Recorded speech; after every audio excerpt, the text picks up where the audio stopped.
Mrs. Dallas Smith? Here. Ms. Holmes? Here. Mr. LeBeau? Here. Madam Chairman, you have a quorum. Thank you. If you would, please join me. Reverend Anderson, would you lead us in the invocation, please? Thank you. We thank you for this day. Thank you for these individuals who have come together to do the business of this city. We pray for your guidance. Help us to make the right decisions to further what's going on here. It's in Jesus' name we pray. Amen. Amen. Please join me in the pledge. I pledge allegiance to the flag of the United States of America and to the republic for which it stands, one nation, under God, indivisible, with liberty and justice for all.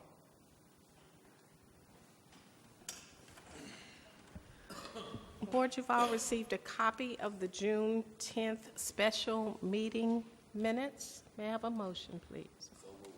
Second. It's been moved and second to approve the minutes of the June 10th meeting. All those in favor, please signify by saying aye. Aye. Any opposition? Motion carries. Presentations. Mr. Baptiste? Madam Chairman, you guys have no presentation on your agenda. I would like to recognize an individual in the audience, if the board doesn't mind.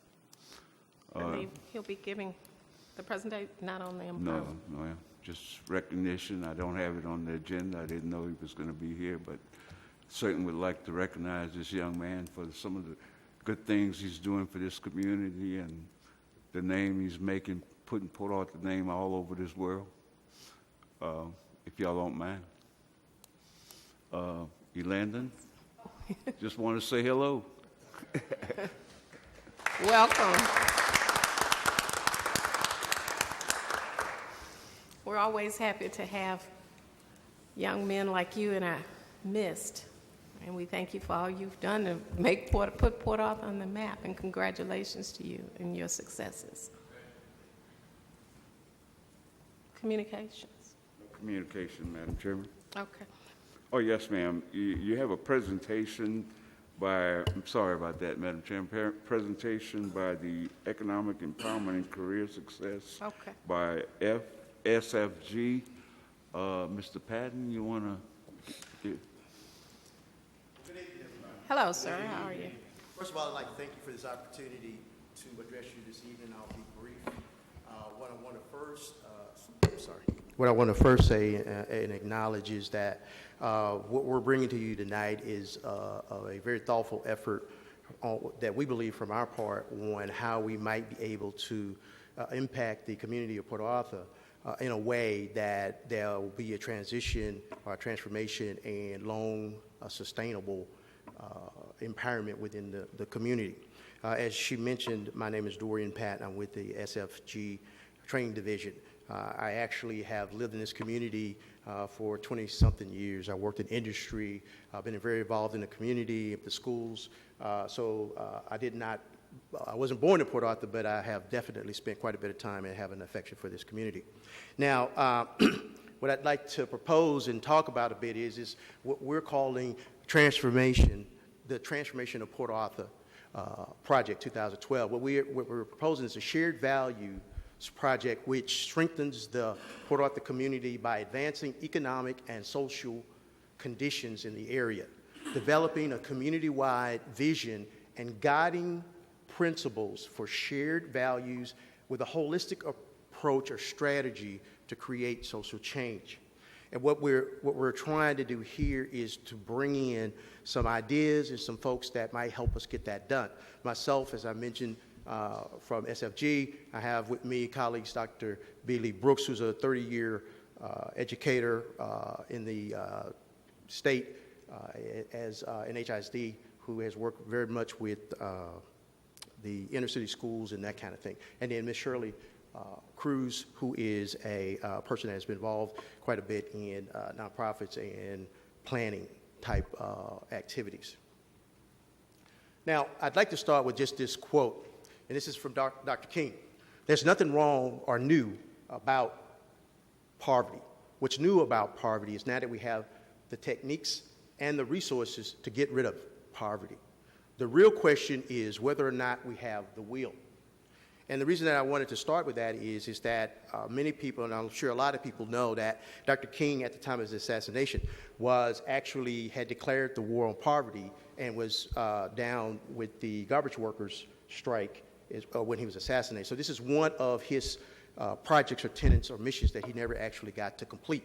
And in consequence, I think it has impacted the community in such a way that we need to revisit some of those efforts. Now, first of all, what we're proposing is making doors where there aren't any. And the way we propose to do that is to challenge the community in a way that says, do we have the motivation to do that, to be empowered, and to change or transform the mindset within the community?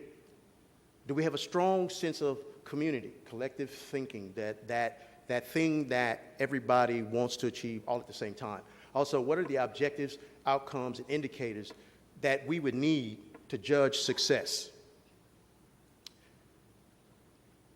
Can we motivate the community and empower them to build a strong economic community through this transformational mindsets and project? Has Port Arthur really taken a hard look at the consequence, or the honest look at the successes that you've had, because you've had many, and how to build on those and to move things forward? This proposal is a project that we feel like will be able to do that.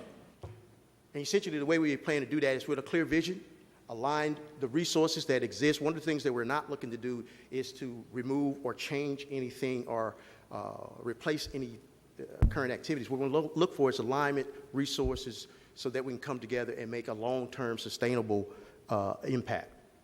Now, some of the challenges that we definitely have is a lack of legacy economic empowerment, career success, knowledge, and experience. It's not something that we typically are able to pass on. Also, the lack of economic empowerment and career success, either formally or informally. In a lot of cases in our families, we do not have the ability to have someone to show us what types of careers or work is out there and how to get in it, and those kinds of things, and pass on prudent economic issues or concerns.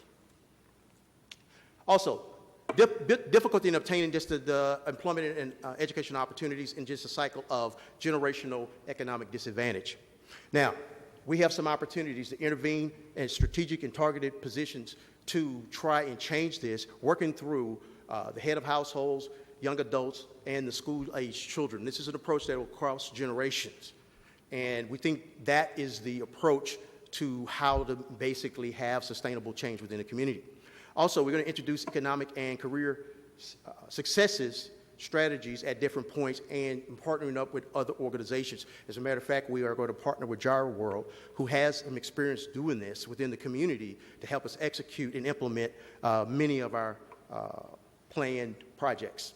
Also, we're going to provide coaching and mentoring and create that generational kind of experience. Our objectives are very simple. We just want to expose people to certain things, and our approach is extremely simple. That is, we want to excite, expose, educate them, empower them, and then help them execute. Also supporting what they do past the training or the information that is passed to them. What we have here is just a model of what we're defining as how do you get to and maintain economic security. First of all, you have to have an education of some sort. Then you need to be employed. You must have transportation. Without these things, you can't really hold a job, right? So from that, you need to make some career decisions. A lot of times we are in careers or in jobs that we don't actually make those types of decisions to move us up and perhaps better position our families. Also, home ownership ultimately is where we're headed. Now, I know Port Arthur is doing some great things around home ownership. Also, savings, investments, and retirement. All of those things together will make you economically secure. Only if you have some requisite skills to be able to, one, manage that income, whatever it is, manage credit, debt, invest a bit, buy a home, all those things. And what we're proposing is to work within the community to bring about some change through career selection and development type experiences, also credit and educational credit education and repair, financial goal setting and management, entrepreneurial education. One of the things that I think is very, very key and crucial, especially to the sustainable successes within the Port Arthur community, is just to be able to train and raise up entrepreneurs. The environment in Port Arthur is changing. There's going to be more opportunity, I feel, for economic development around franchising, retail, and those things wherein if we have some local folks who are prepared to be entrepreneurs, to take advantage of that opportunity and employ people within Port Arthur and keep the money within Port Arthur, that's a win all the way around.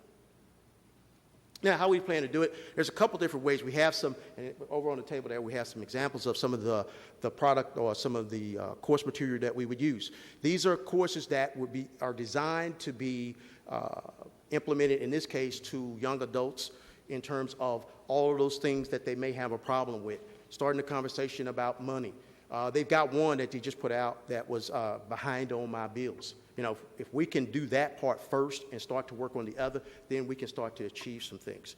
Also, we're planning on approaching from the other end, and this is primarily in middle school up through high school, to start to teach financial mindset, start to teach some of the jargon, the terminology with this Mini Mochels program. What that's really about is exposing kids in a way that they can first understand it and then they can get excited about it. It's primarily done as, say, like a summer camp or something like that, or it could even be brought into curriculum, as well as some other materials that could be brought into the educational curriculum within the school system.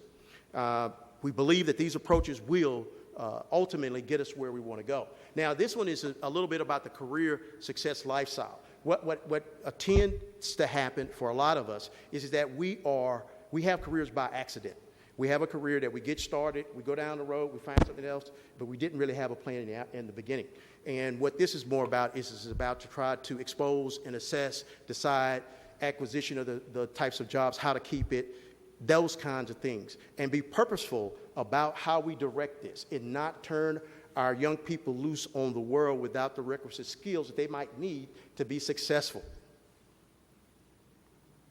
And this is just a little bit about wealth accumulation. Again, something that is an opportunity within our community is just to position ourselves, one, to accumulate wealth, and the other is to be able to transfer it in a way that it is not all lost once someone passes on.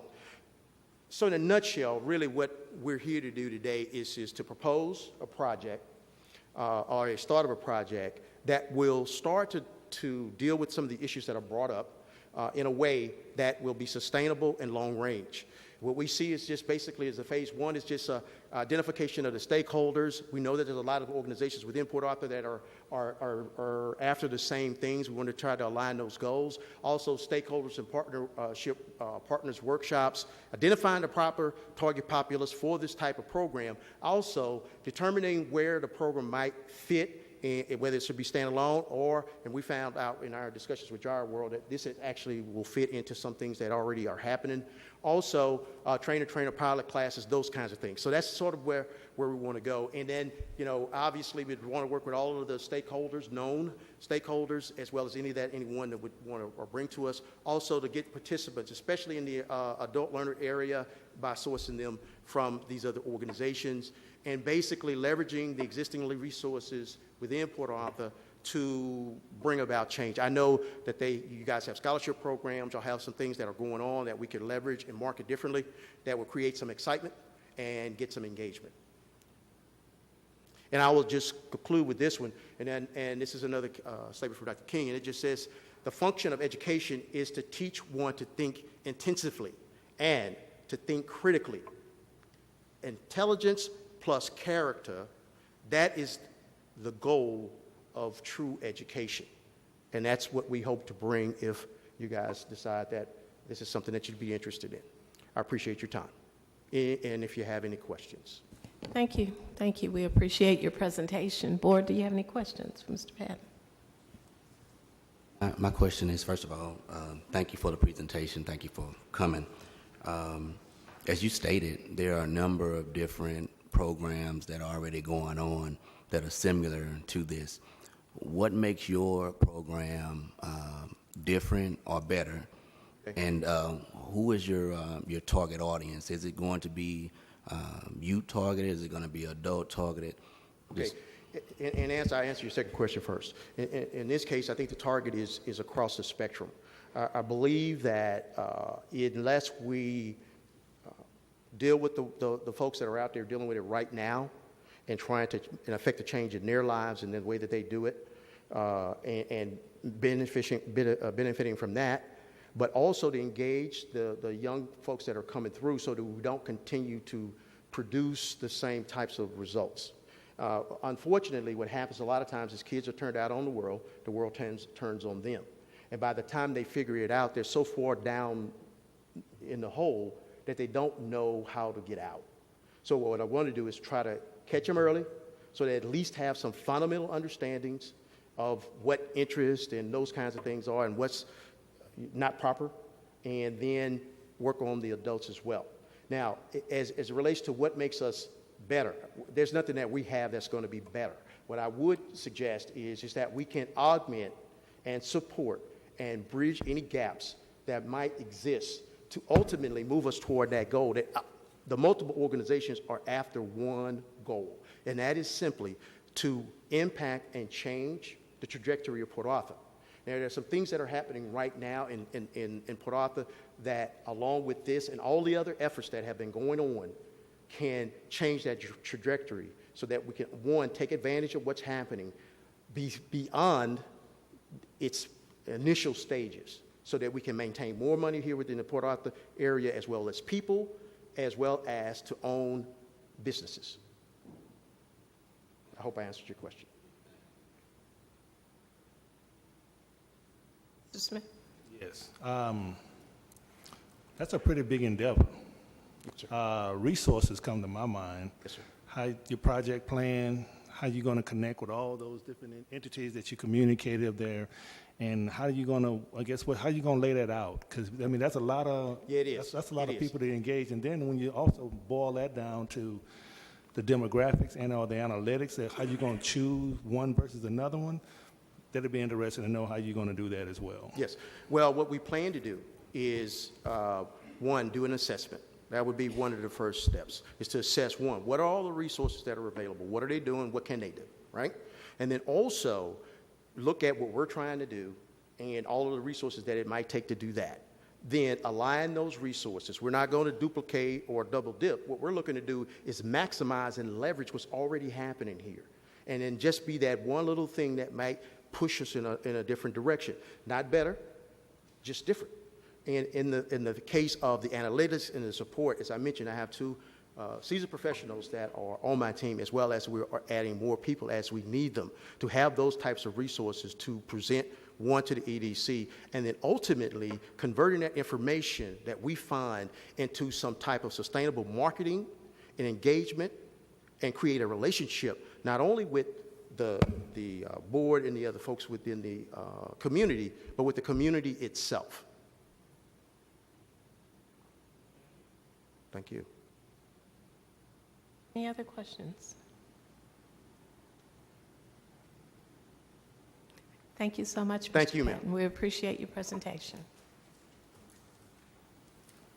If you would, board, we're going to move agenda item number 9 to number 1.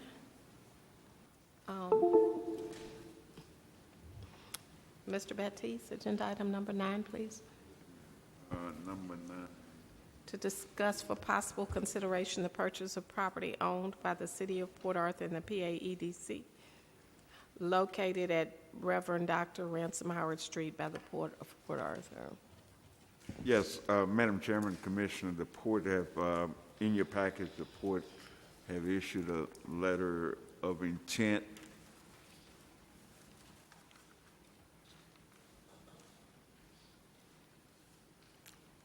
That's it there, Jerry.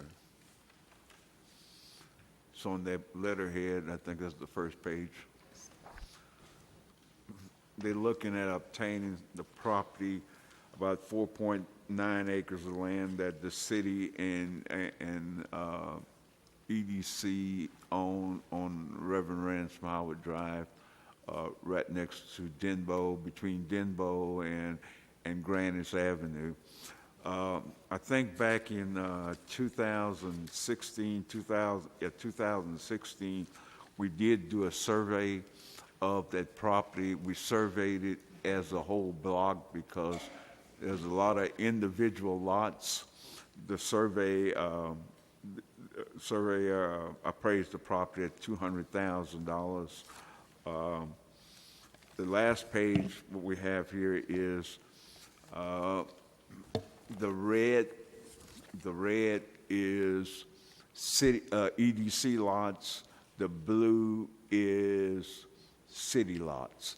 I think, and Larry, I think there's a couple of private sector lot that's still in the deal in here that the port is fully aware of, and they making a request to purchase that property from you guys.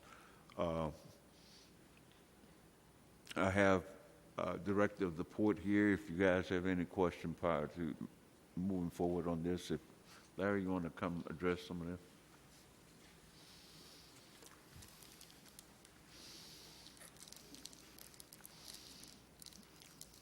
East, thank you. For the record, my name's Larry Kelly, and I serve as the port director for the Port of Port Arthur. Thank you very much. And I'd like to also indicate we have members of our senior leadership team, and I don't mean anything by that. Oh, there you are. Our president, Norris Simon, our vice president, Mr. John Como, with me today.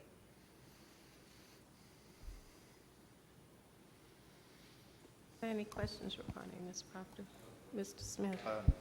If we do sell it, what are your plans for it? Excellent question, sir. And I'll tell you, it's a bit of a process for us on the acquisition. What we're seeking is rights of entry. We don't want to trespass for the purposes of doing an environmental assessment and a survey. And let's say the conveyance occurred and we were able to close and move forward. The first thing we do with site control is do an investigation for geotechnical. We reasonably believe that there are a number of slabs still on this property, as well as footings or perhaps even piers left from its prior use. A lot of it was pretty heavy residential. There would be a clearing process associated with that. The path forward, there's really an unknown. There's not a viable tenant today on that. However, I think if you look at what we're doing today, the port's growing much to the great success as the EDC is seeing itself. So goes the port. And I think if you look at initially trying to achieve space for movement of cargo, I think that would be potentially one initial use for it. And it may take a little while to get there because if you look at the property, there are most likely or abandoned in place, perhaps sewer, water, gas.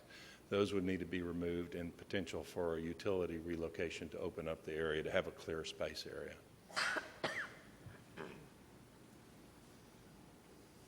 This letter is not, this motion is not agreeing to sell the property. It's just authorizing us to prepare a right of entry agreement so that the Port of Port Arthur can send individuals to do a survey and environmental. So I just wanted to make that clarification.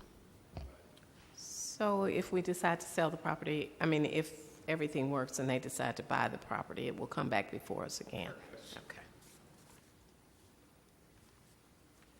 Any other questions? So for the record, can we ensure that the agenda item reads that way? Can we restate Okay. it? Because it says to purchase. Okay. Can I get someone to restate the agenda item? So yes, please. I'd like to amend the agenda for item 9 to discuss for possible consideration the Right of entry. the right of entry for property owned by the city of Port Arthur and the PA EDC located at Reverend Dr. Ransom Howard Street by the Port of Port Arthur. Thank you. Mike, please. Who's paying for the surveys and all of that? Environmental survey, they will pay for it. We have we have had a survey done on the value of the land. An appraisal? appraisal. We had an appraisal done. But now they're looking at doing an additional environmental survey on that property. When was The 2016, 2006? right. So the value of that land may go up. If you want to have it reappraised, So we would have to pay for that. oh yeah. Okay.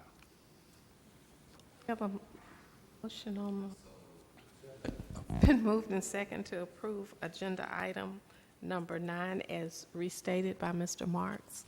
All those in favor, please signify by saying aye. Aye. Any opposition? Motion carries. Thank you. Thank you, sir. Okay.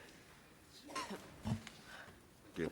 We'll move Good back night. to agenda item number 1, to discuss for possible consideration approving an economic incentive agreement with Destex Industrial Services, LLC, doing business as Ramtex. Yes, Madam Chairman and Commissioners, at last board meeting, you guys agreed to the terms and condition for Destech doing business as Ramtech.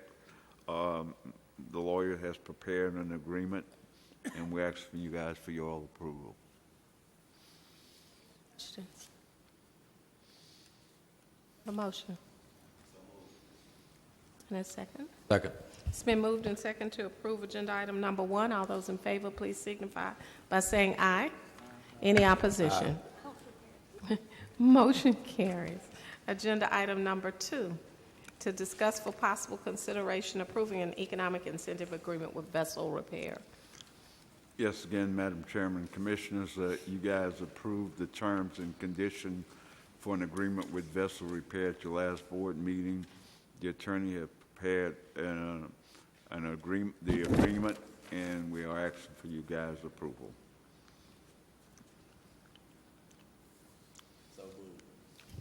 Second.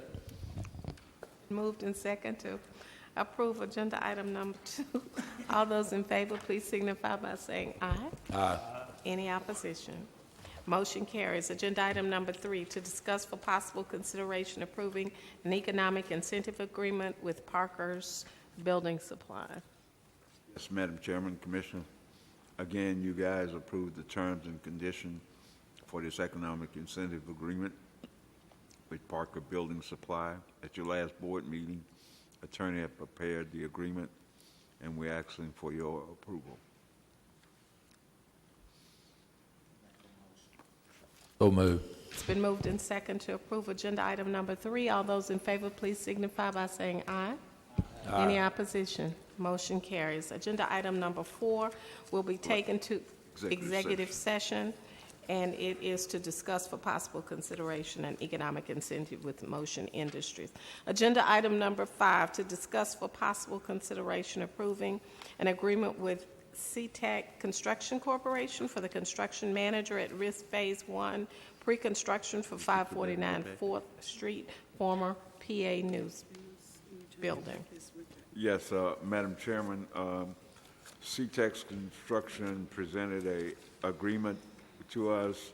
There was some comments made by EDA. They corrected but they addressed the comments by EDA, and they also addressed the comments from our attorney. I'm asking you guys to move forward with this agreement.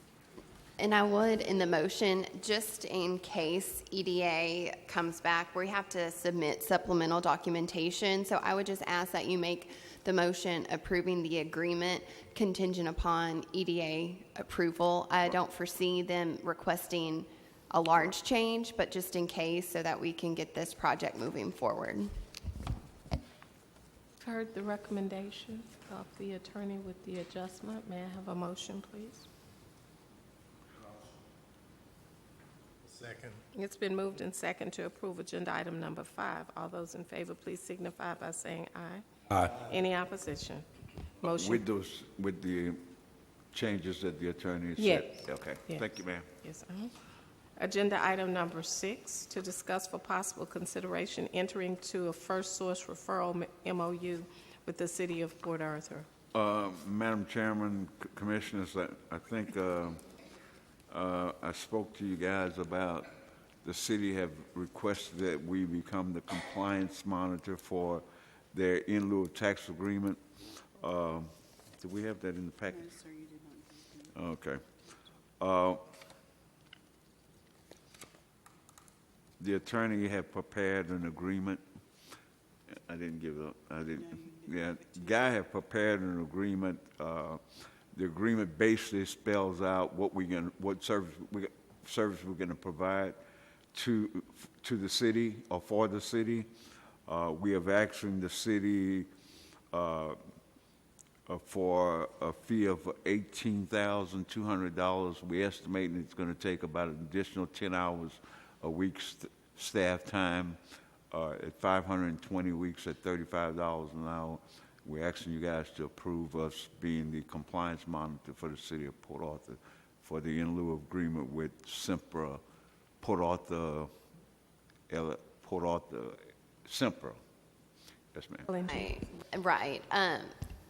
The city executed a first source referral agreement with Sempra, and through that, the city needs or is requesting the EDC to basically, like Mr. Batiste said, do the compliance. And so Sempra would actually contact, the EDC, and the EDC would be the ones to provide potential names of individuals that might be interested. And so it will be additional time spent with EDC staff monitoring that, and the agreement is on an annual basis. So it's $18,200 per year, and in the agreement, which we provided it today, so we apologize for being a little late, it is specifically for the Port Arthur LNG Sempra project. This is the only project that this MOU applies to. Is that for jobs? Is that for job recommendations to work for Sempra? Currently, we provide a first source referral for any economic development client that we serve. We have a system in place. We have an agreement with the Texas Workforce Commission where they provide us a dump of that database, but it only consists of Port Arthur residents.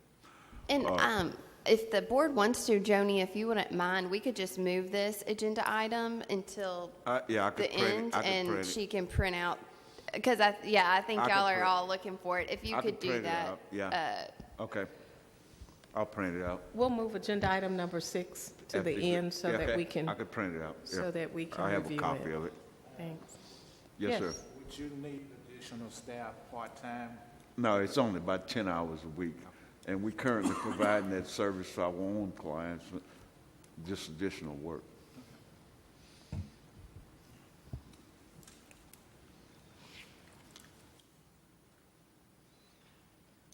Do you have in mind and what staff you're going to assign to do that Not responsibility? at this time, ma'am. Okay, all right. Agenda item, any other comments about that?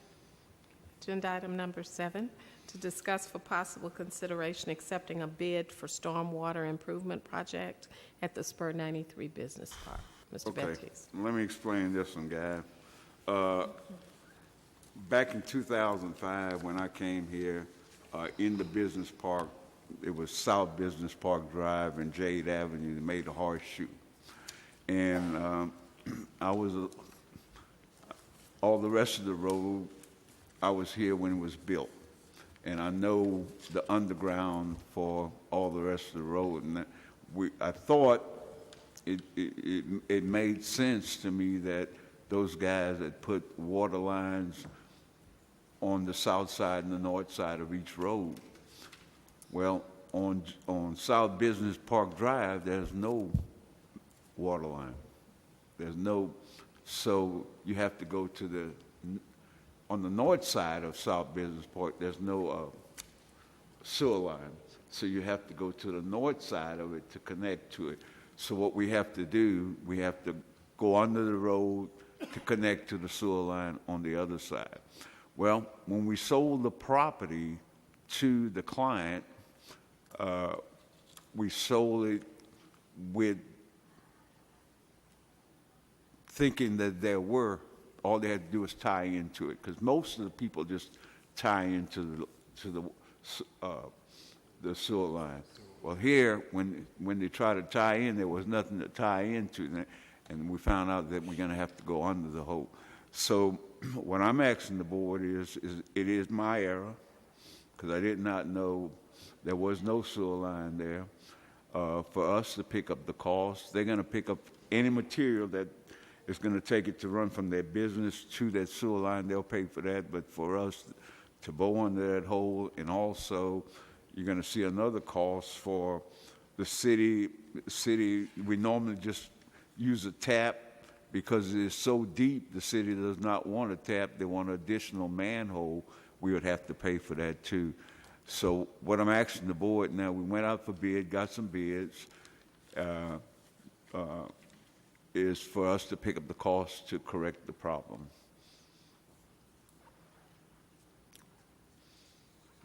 Yes, sir. What is the cost? The bid came in, exclude the taxes, is $87,319, and then there's a plumbing about $7,400 without the taxes. And let me put this on the record right now, because that is for 6 acres of land. There is an additional 12 acres of land that you're going to have to do the same thing, because there's no line over there. There's no line there.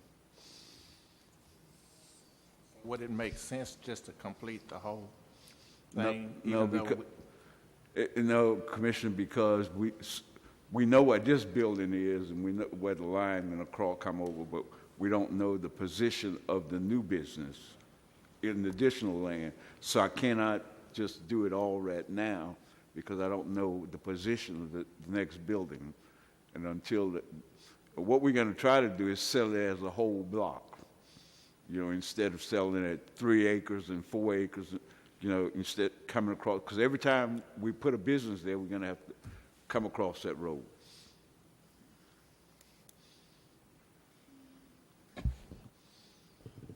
Floyd, who is the business? Who's the business is servicing? That is industrial scaffolding.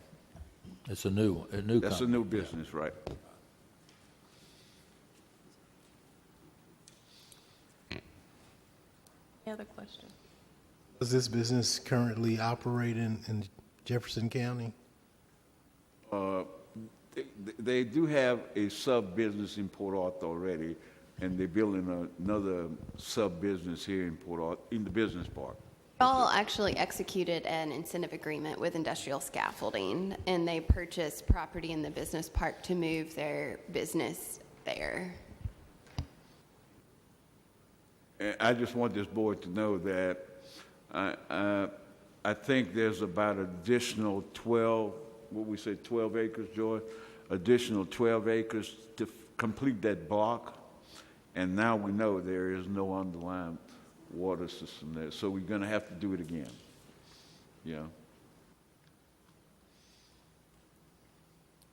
You're saying that you want to sell the 12 additional acres? Well, our plan is to sell it as a whole, because I just want to come across one more time, not two more. But if you can't, then if another business come in, then you're going to have to do the same thing again. Well, we could kind of control that, because we could direct people where in that park to locate. You know, our intent is, and I'm saying we will, but our intent is to hold it and sell it as the remaining block. That's the intent.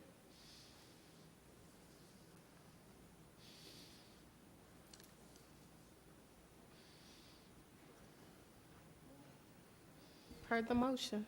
Well, you've heard the. Are we agenda. taking, I'm sorry, Go ahead. are we taking 7 and 8 together? Or separate? Yes, sir. And it's going to be minus the taxes. They did submit me a new invoice that I didn't print out. It's without the taxes. So it would not be the 94, it would be 87,319, and instead of being 74 On the manhole, it would be 78, it would be 74. Okay, so I move that we accept the bid for the stormwater improvement project in the amount listed minus the taxes, $87,319. And can I do the other one at the same time? And also, I move that we We have accept the... two, I think we have, Madam Chairman, it's two different items on Have to this. do Yeah. it separate? You can do it. You can do it together, that's fine, since it was presented together. Go ahead. And also, I move that we accept the bid for the sewer manhole at the cost of $7,400. There's a motion on, yeah, okay. There's a motion and second to approve agenda items number 7 and 8. All those in favor, please signify by saying aye. Aye. Any opposition? Motion carries. Agenda item number 10 will be taken to executive session. Agenda item number 11 will be taken to executive session. Agenda item number 12, to discuss for possible consideration amending the fiscal year 2019-2020 PA EDC budget. Mr. Baptiste. Yes, Madam Chairman and Commissioner, what I'm asking you guys here is, you guys approved a budget last year, last month, or y'all May. approved the budget? In May. In May. And as you guys know, we have, you guys have entered into several economic incentive agreements, a lot of job creation that you guys have approved. You know, just in the last 2 board meetings, you guys approved Park Alumna, Robogistics, you guys, vessel repair, Ramtex, all those people creating a lot of jobs, you know, and I think we budget about $350,000 in training for next year, and I think we're going to need a little bit more money because Robogistics already telling us they need people, you know, and they got to be trained, folks, because it's just a new industry. You know, so I'm asking you guys for us to add an additional $200,000 to our training budget for next fiscal year. Question, are they going to be doing the training for Robogistics, or are we going to have to find experts that understand that technology? Well, George is working with both the high school and the college, and they're working with them. It's going to be a little bit of a combination of everybody. You know, the college doing some, they doing some, you know, some being done at the high school. So that's just for Robogistics, you know. But, you know, vessel repair is a big deal. You know, we have to create training programs as we go for the skills that we need, you know. So I just foresee a lot of training next year, and I would like to have the money to get it done. Question. Well, 2. What skill sets are we looking for training? And secondly, does that also include training for board members? Because they're This is totally different. Totally different. Yeah, you guys, Okay. that's a separate line item. That's a separate line item there. And the skill set, Mr. Mark, it varies, you know, because I'm hearing CNC, I'm hearing welding, I'm hearing you know, it's just a lot of different crafts. You know, I'm hearing, what's the other thing, the machine that pickup thing, forklift operators, you know. It's just programmers, you know. Just a lot of training that's the skill sets are not there for a lot of the jobs that we are bringing in. And the only way we're going to get people, the folks are willing to train them, you know, but it costs money to train. So when we say who would be doing the training, I think that's what Mr. Smith asked. Yes, sir. Yeah, who is it going to be Lamar? Is it going to be PAISD or? It's going to be a little bit of all of them. It's going to be a hybrid approach. We have to look at what's the best way to train these people. Can they be trained on the job by the employers? Do we need to create a special curriculum at Lamar, special class training, or can we do it at the K school? I know George, they are willing to go into the K school and put one of their workers there to train the machinists. I know that. Specifically for them, you know. It's just going to cost us some money, man. The way I understand it, Floyd, is that you don't know that you'll need the money, but you may need it, and you foresee that you could possibly need it for training. So you'd rather have it in the budget than have to come back later and That's correct. ask for it. Yeah, I can see that. I don't see any problem with that.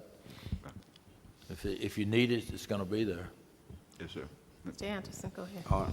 So we're moving money from one place to another place? Or No, just just adding money adding to money, that? adding line money. item? Right, currently, your budget has been set. We operate off a line item, and I think in your line item, I don't have the budget in front of me. Rachel may be able to help me, but I think it's about $340,000 that we budget. That includes, the training for truck driving, training for welding, all that other stuff that we're training for. You guys have brought in a lot of new jobs to Port Arthur in the last 6 months. And to be able to provide and give Port Arthur that opportunity to qualify for those jobs, we got to train them. I understand that point. I just, when you start talking about paying for training, I'm fine with that as long as it's an entity that's doing the training where the individual does not have to just go and say, per se, work for Robogistic. This is all they're trained to do. It has to be something where if it does not work out at that particular company, they have a skill set that they can move somewhere else. And I would not, I would rather it be an entity that does the training versus on-the-job training. Got you. And we're going to look at all those avenues. That's why I said I cannot tell you right now where the training will be done. We're going to look at what's the best way, what's the best option to train those folks to become employed. I think on-the-job training is really a great idea, but I think that the company that does the training has Right. to invest in that, and it's not going to be something we Right. would pay We do for. on-the-job training also, Right. where we reimburse 50% of the training costs for a period of time, identified period of time based upon the skills that's going to have to be acquired. So we're gonna look at all this stuff. I think it's kind of like what Mr. Sherford said, Commissioner Sherford said. I just want to, I don't want to have to go back and ask for money next year. Second. It's been moved and second to approve agenda item number 12. All those in favor, please signify by saying aye. Aye. Any opposition? Motion carries. Agenda item number 13 will be taken to executive session. Agenda item number 14 to discuss for possible consideration moving the PA-EDC board meetings to the first Thursday of every month. Yes, Madam Chairman. I spoke to Commissioner Smith. Commissioner Smith is currently working out of the city 3 days a week. I think he's back here on Wednesday evening, and I think he has the heart and a desire to continue to serve on this board, and not being able to be here on Monday night. He's making a request that if you guys would want to move the meeting to a Thursday, a first, a second, a third, or fourth, whatever would suit you guys, so that he could make himself available.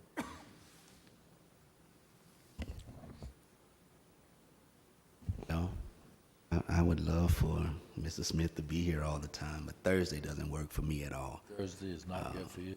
No, that's my Yeah, family Thursdays time. are tough for me too. Is there another day, Chris, that you may have available besides Thursday?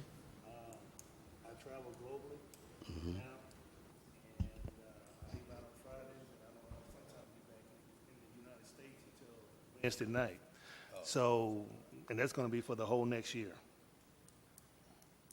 Wednesday's not good either. Nah, unless I catch a red eye from London. So, if it's not possible, it's not possible. I mean, we're only two people.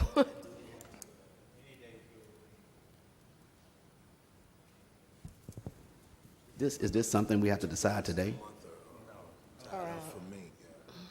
Because, you know, there may be some ways we can Yeah, maybe there's some other work some things we can things work. out. Okay. And since one of us have to be here, the first Thursday works for us because we have some other client meetings on Thursdays. The third Thursday of the month is not available. So just to let y'all know that we both are tied up on the third Thursday and then sometimes the second Thursday, but I know the first Thursday would be the best for us to accommodate our other client meetings as well. I think we have an opportunity to look at some other times and how we could maybe work out some other times. So if there's no reason to vote on it today, we'll try and make it work for Chris. Okay. Yes, we'll table agenda item number 14. With that, we'll move on to reports. Mark, President I'm Holmes, sorry. I was going to say that. Oh, agenda item number 6. Yes, I'm sorry. Joni did pass out the agreement that was the subject of agenda item number 6 for your review. The main portion, this is how it'll work. Basically, that the employer will notify the EDC 3 business days before they contact any other referral source. So like we said previously, rather than the city monitoring this, the EDC will. The employer, which is Sempra, will contact the EDC contact to say that they need someone for X. They have to fill out what's called an employment plan, including the job title, qualifications, hiring date, base rate of pay, expected hours of work, et cetera. Then the EDC has about 3 days to look through its database to provide possible candidates for that position. Like Mr. Petit said, this first source referral agreement, if I'm sure you've noticed in all of your incentive agreements, we put it as a condition for any incentive recipient. Basically, it just says that you have to contact the EDC as your first source to try to find a Port Arthur resident to fill the role. If there isn't a qualified candidate, you can go outside, but this forces Sempra to contact the EDC before they go to any other referral source. It's on an annual basis. We put in there that it's take about approximately 10 hours a week of an EDC staff person, so it's going to be $18,200 per year. It's on a term. They're all of the normal contract jargon, but the recruitment part is kind of the crux of the agreement. And if you guys have any other questions, Mr. Batista, I can answer them. My only concern here, Commissioners and Madam Chairman, is in the city resolution, they mentioned 3 hours. I will be meeting with Sempra and their subcontractor. 3 days, 3 days. Yeah, Three 3 days. hours, 3 days. But we will be meeting on when, on the 9th? Yeah, we will be meeting with Sempra and their contractor on the 9th of this month to make sure they understand the process, because they have to deliver the information to us, and we're gonna negotiate that 3 days to 5 days. Because it's some work for us. It's, you know, it's not a lot of work, but it is some work, you know? Yes, sir. Smith?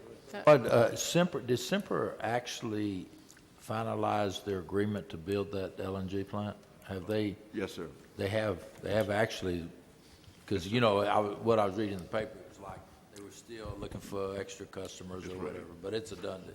Yes, sir. Mr. Smith? Yes, question.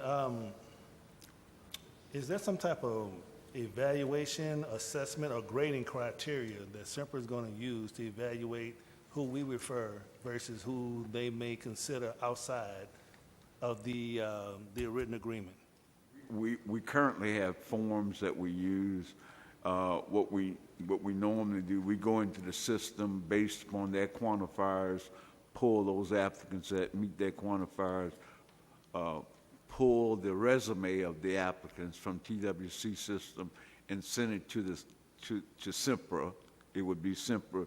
SIMPRA would then send back that form to us, telling us if they hired that person, if they didn't hire the person, what's the reason for not hiring that person.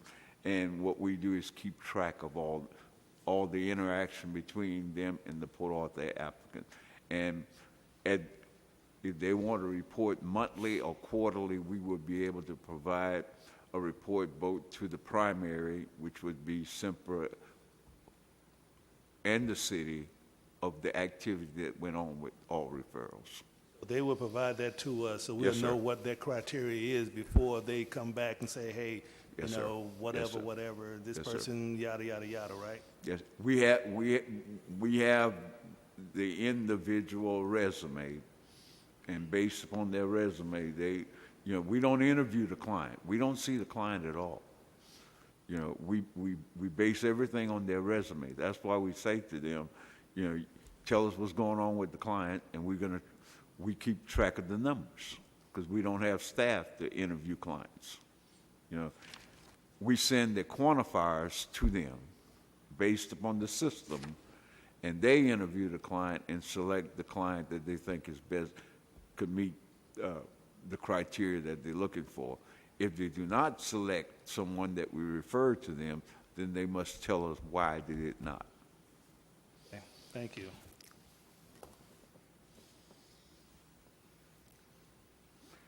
And on the end, Commissioner, we would be able to, when we submit a report to the council or to the primary, we could tell them what percent of the people we referred, the number we referred, the number that was hired, the number we rejected, what percent.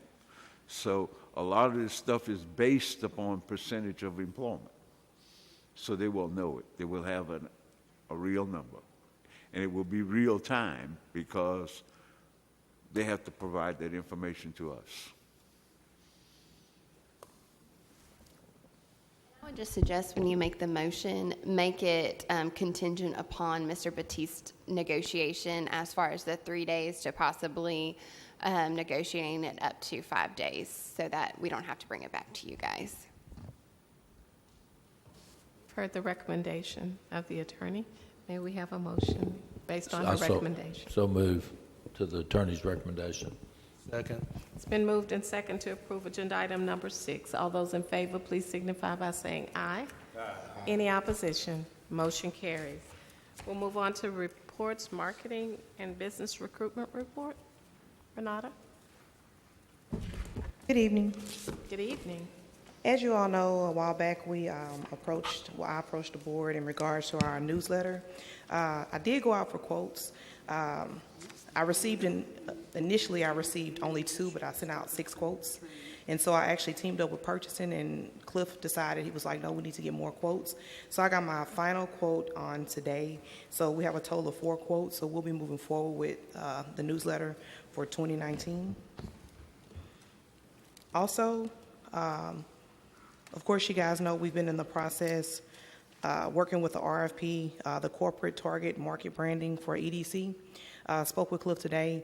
The proposals will be due on July 17th. So after July 17th, we'll be able to sit down, myself, Mr. Baptiste, and maybe a couple of board members, and actually go through and grade the different firms that we actually we get back in.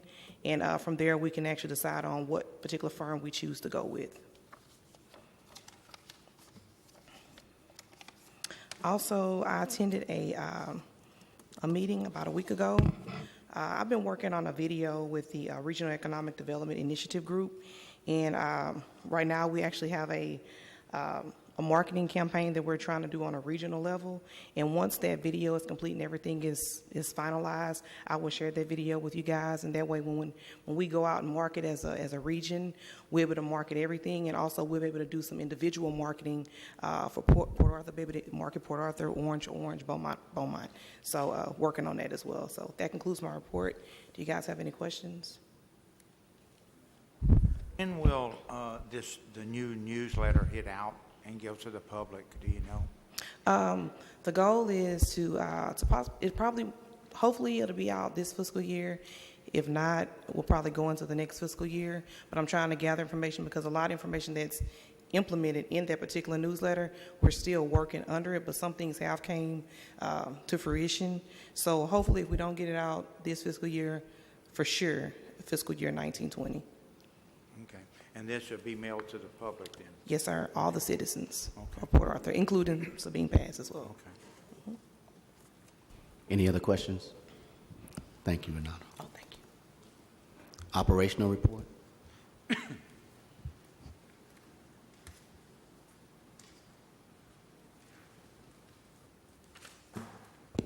afternoon, board members.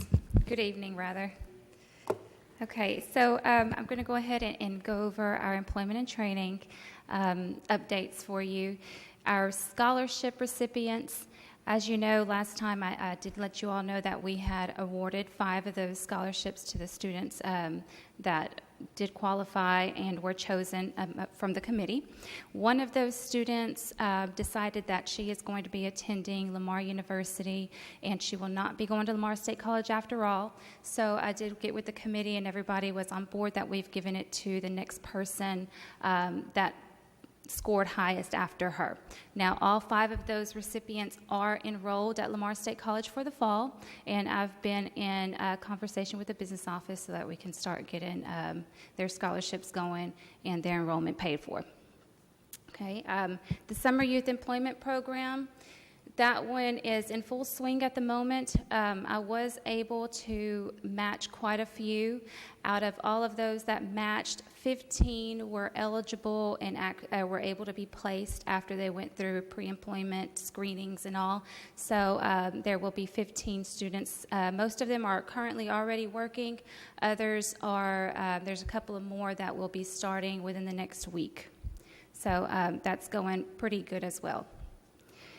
The CDL program over at Lamar State College, that is also steady moving forward. We have a lot of interest in that program amongst Port Arthur residents. There's a high demand for CDL A and B drivers in the area, and there's a lot of demand for the education and the certification by Port Arthur residents. So that's a really good program. I wanted to let you all know that if there is somebody that you know that is interested in the program, please direct them to Lamar State College. If they are interested in the EDC's tuition assistance, then they just need to let them know that they would like tuition assistance. Now we do, just to be clear, we do base it on income levels. We do look at their current financial situation to assess whether there is a need for the financial assistance, and we approve or disapprove based on our income levels and their current situations. So please share that news. If there is somebody that you know that is interested in it, let them know to go to Lamar State College. They're steady enrolling every month. The Port Arthur News Building, that is coming along very well. Abatement should be complete by the latter part of this month, and hopefully we will begin pre-construction in that building soon, at the beginning of August, hopefully. The architect is moving along very well with the drawings. They're hearing everything that we need.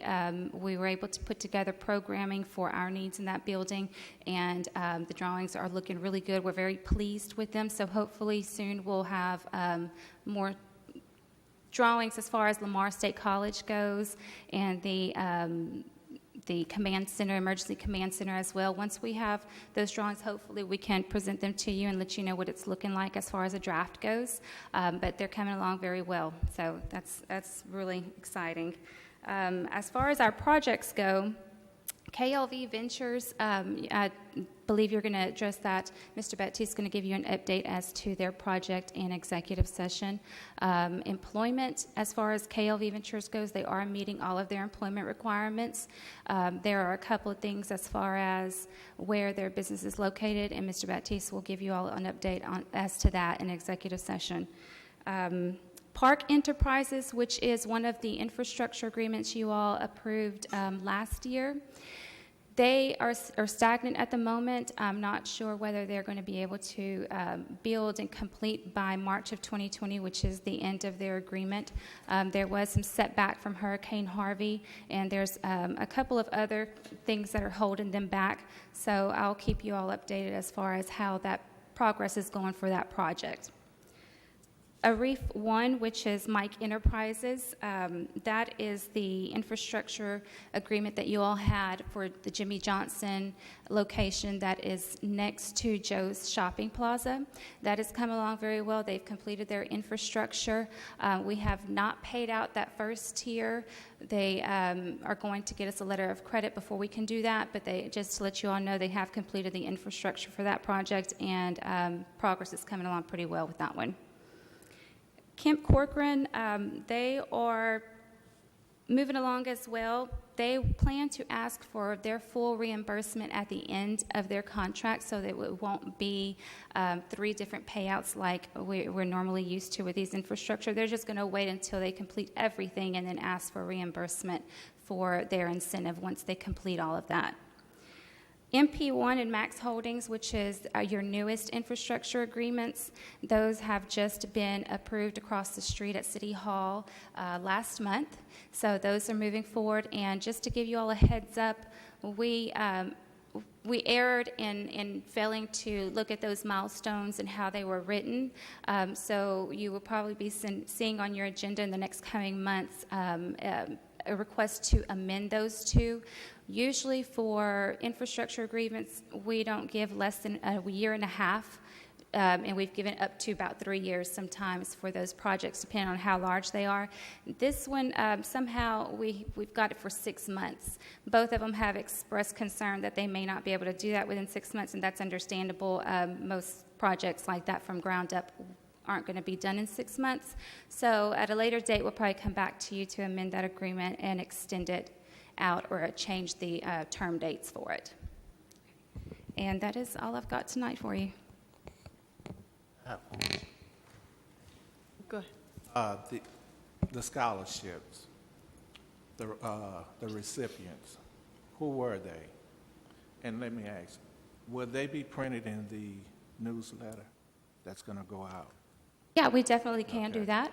I can get with Renata to make sure those names are printed in there and announced. And can you write a little criteria of how to apply? For next year? Okay. Yes, yes. And the recipients of who got the jobs also? For the summer youth program? Yeah. Okay. Yeah, that's a really good idea. And a criteria for that also. Okay. Question. On the summer job program, you said we have 15 that are going to be placed. What was our target number on that? 20. It was 20? Okay, that's not bad. Were we able to still diversify the jobs, or was it kind of difficult to find companies? Yes, it was. There were a couple that were difficult to find, but in the end, we were able to diversify. We've got quite a number in the nursing field. We do have 2 in the computer maintenance field. We have 1 in the welding field, a couple in construction. I'm trying to think of them at the top of my head right now. We did find some in cosmetology. That was one that I was having some trouble finding some placements for, but we did find some there. And then, let's see, architectural. We had 1 in engineering as well. So, yeah, it's pretty diverse. We are pleased that we had quite a few of applicants for that program. I was able to match a total of 20, but after going through physicals, drug screenings, and everything, that kind of narrowed a couple down. There were some that said they were going to do it and then eventually ended up having to do something else. They were going out for the summer or ended up enrolling in school early for the summer. So there were some things that kind of changed some stuff around. This question from me concerning the CDL program at Lamar State College. Do you have any idea what the current enrollment is and how many we have had to come out and be successful since our last update? Yes. I don't believe you were here last meeting, right? Okay. I did give the board an update, same kind that you saw the last time with the current enrollment. So I'll get that before you leave, so you can take a look at those numbers. Thank you. Any other questions, Crystal? Thank you. Finance report? Good evening, Board. Good evening. The report is covering unaudited effective June 30th of 2019. Our projected revenue for this year is $4,203,478. As of June 30th, our current expenditures is $2,241,929, leaving us an excess of revenue of $1,961,549. We have a debt service this year of $891,574. As of June 30th, we have transferred out $668,680, leaving a balance to service this year of $222,894. That leaves us a net change in fund balance of $1,738,655. Our fund balance at the beginning of the year was $7,647,067, which will leave us a projected fund balance at the end of the year as of June 30th of $9,385,722. There is a note that unused allocations and balances may increase the projected end of the year fund balance. You'll find behind the first page where we are with taxes as of June 30th of 2019, and also you will see the breakup in the next pages behind that of where our actual expenditures are according to each line item. You have any questions?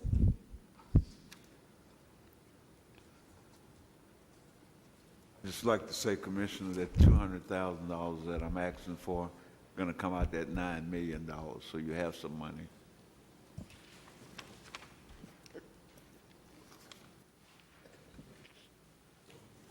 Well, that concludes my report. Thank you.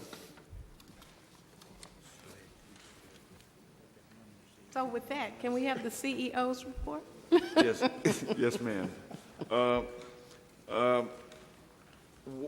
What we want to tell you guys, myself and Mr. Davis have been talking, and you know, we see a lot of people over here every day. Every day, we spend a lot of time with a lot of people. So what we decided was that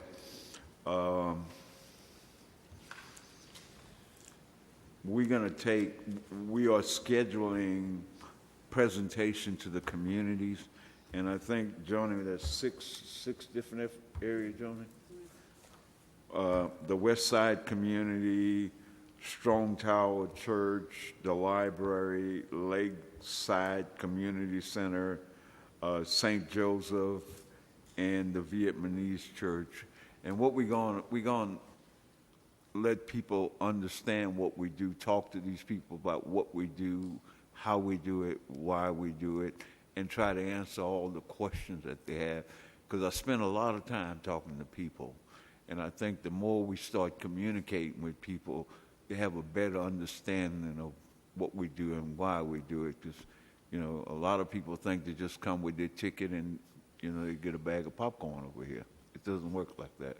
So I think we want to try to educate the community. So, and I think Joan and George, y'all have some dates set, right? Yeah, they have some dates set, but we're going to be going out to, and we chose the Hispanic, the St. Joseph Hispanic community because we want to be Pacific. And we also are talking about the Vietnamese church because we wanted to be Pacific for them. And we're going to each different district and let them know what we do. Yes, sir. Question. If you're going to the Vietnamese church and you're going to the Hispanic church, do you have someone that speaks their language? Yes, sir. We have that's going to be arranged communicating what our initiatives are. Yeah, we have arranged an interpreter. Okay. What are those dates? Joan and Yeah, send it out. July 25th. We could send Would you it. share that Yep, with us? Joni, we could send it out to them. We'll send them out.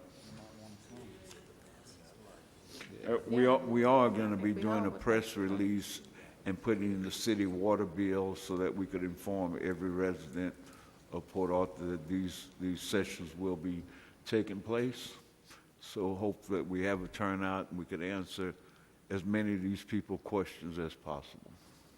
I know that all of the board members can't go to all of the meetings, but I'd really encourage you to participate and go out and let people know who we are as well.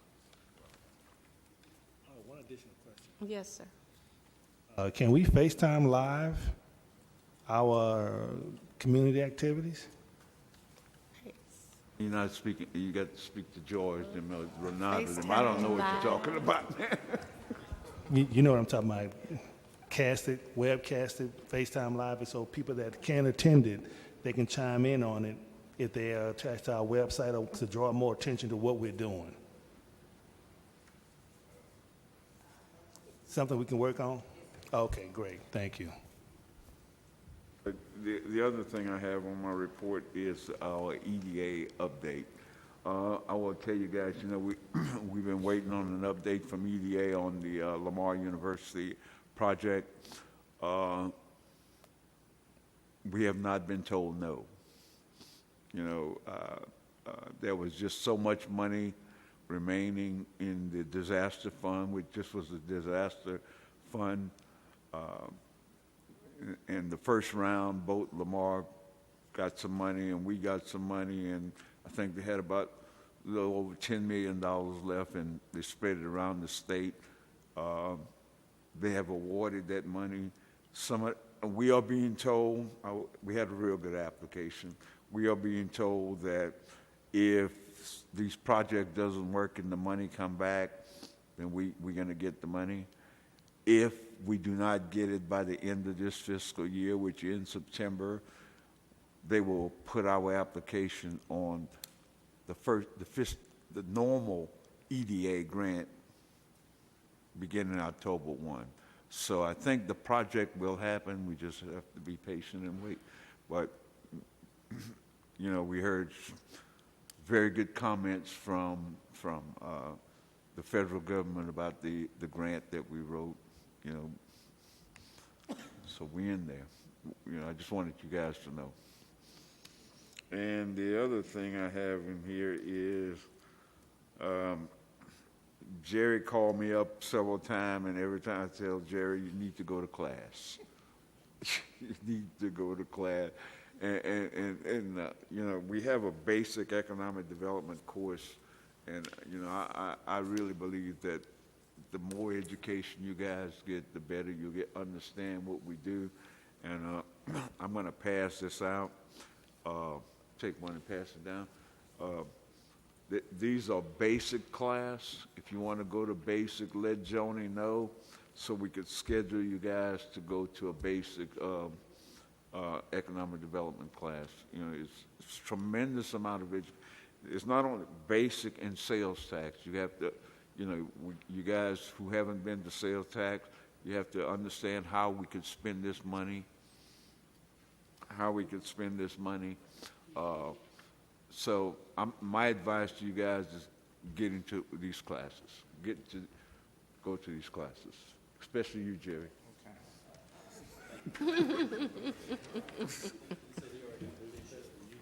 That's it for me, Madam Chairman. Okay, at this time, a closed meeting or executive session will be held pursuant to the following sections of Chapter 551 of the Texas Government Code. Section 551.071, Section 551.072, Section 551.074, and Section 551.087. The items in executive session will be discussed and acted upon in open session following the closed meeting. This time, we'll recess to executive session. We have a quorum. Thank you. We have 4 items that we discussed in executive session. We'll start with agenda item number 4. The item reads, to discuss for possible consideration approving an economic incentive agreement with Motion Industries as drafted originally by the EDC attorney. May I have a motion? So moved. Second. It's been moved and second to approve agenda item number 4. All those in favor, please signify by saying aye. Aye. Any opposition? Motion carries. Agenda item number 10, to discuss for possible consideration a request for the Greater Port Arthur Chamber of Commerce. Is there any discussion on the request, or how? You can make your motion and let there be discussion, or it doesn't really matter. The pleasure of the board. Okay. May I make a motion, please? Well, what are you moving? What are you moving to? No, the possible, no. You have to discuss what your recommendation is. Would you like me to make the motion? Yes, please.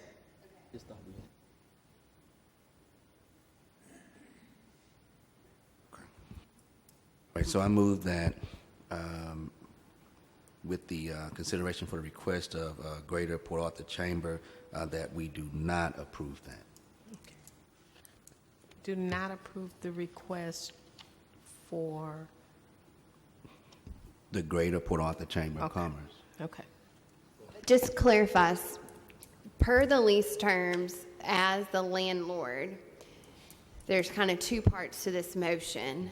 The landlord has to approve the proposed build-out, which the chamber was in your board packet, and then they had an additional request in there regarding the payment of the proposed build-out. So one would be whether or not to approve the build-out, and two would be whether or not to agree to their other request.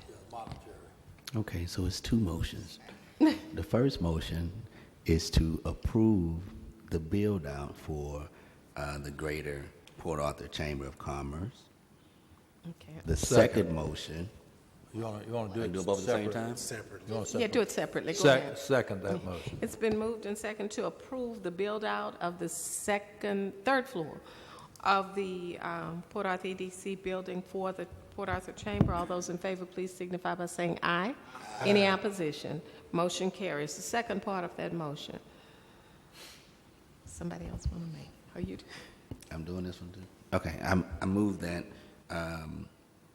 for the consideration, the second part of the motion from the Greater Port Arthur Chamber of Commerce to fund the expense of it. I move that we do not approve that.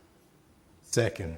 It's been moved and second to not approve the funding of the request for the Greater Port Arthur Chamber of Commerce expansion. All those in favor, please signify by saying aye. Aye. Any opposition?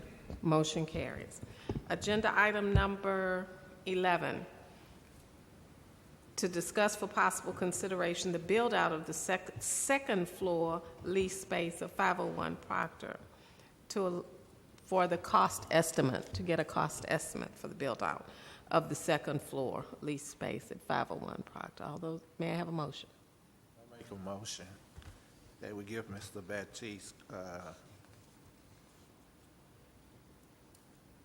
Authority to.